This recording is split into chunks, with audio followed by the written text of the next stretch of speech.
Sa videong ito, ituturo ko kung paano pa-crispy ang ngoyong na swak sa pangnegosyo. Madali lang ang teknik na ito, pero siguradong makakatulong mapabilib ang inyong mga customers. Tara simulan na natin.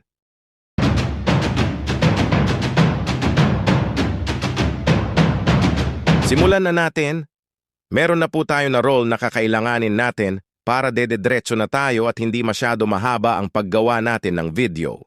Ipapakita ko saglit kung paano ko ba niro-roll gamit ang lumpia wrapper at paano ko pinutol tapos may sukat itong 5 inches mga kangoyong natin. Ngayon meron na po tayong 1.5 kilo ng harina. Pwede naman kayo gumamit ng all-purpose flour.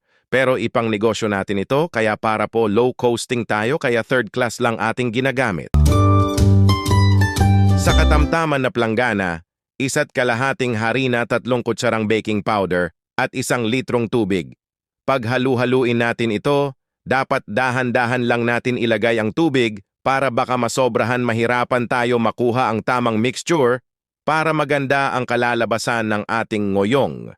Dito rin kasi nakasalalay kung paano natin makuha ang tamang lapot ng ating harina para maging crispy ang ating ngoyong. Take note, baking powder isa sa mga ingredients na magpapa-crispy ng ating ngoyong na lulutuin, pero kailangan din ang tamang mixture ng harina, tubig at baking powder. Kaya sundan nyo lang itong video guys. Tuloy-tuloy lang natin ang paghalo hanggang makuha natin ang tamang lapot o consistency na ating hinahalo. Dapat makuha ang tamang lapot para maganda ang resulta ng pagcoating nating sa lulutuing ngoyong.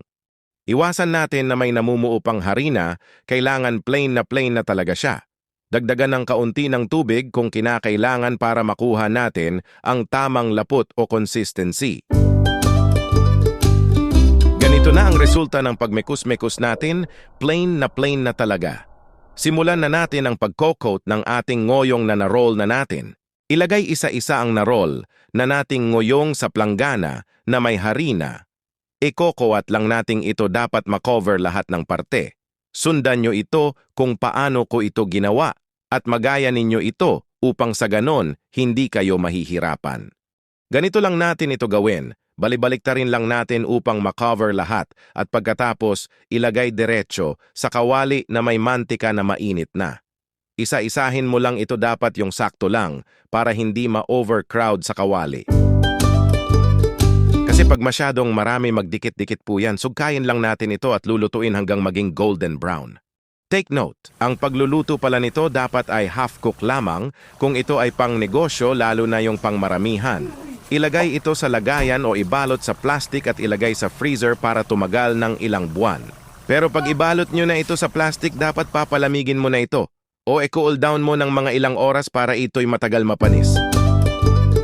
Sa ngayon, naluto ko na ito na pang diretso kain para malantakan na natin at makita natin kung gaano ito ka-crispy mga kangoyong lover natin dyan.